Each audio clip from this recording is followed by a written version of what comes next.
Kaya nakikita mo na dito na kung mayroong ginawang kasalanan dito sa nakalista ng mga jurisdiction ng ICC, ang magbibista niyan ay ang korte doon sa bayan na yon, hindi ang International Criminal Court in The Hague.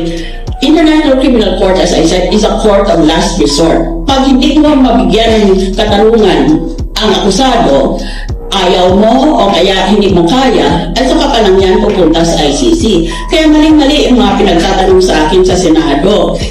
Kasi hindi sila marunong magbasa. Akala ko that literacy is not even a requirement of the Philippine Constitution because we all presume with free elementary and high school education in our Constitution that everybody is literate. That's why we don't even demand that a voter must be literate.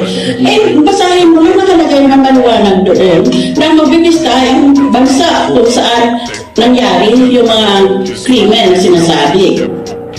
Hindi naman iyan dadalhin kaagad sa The Hague. Kaya bakit tatanungin ako?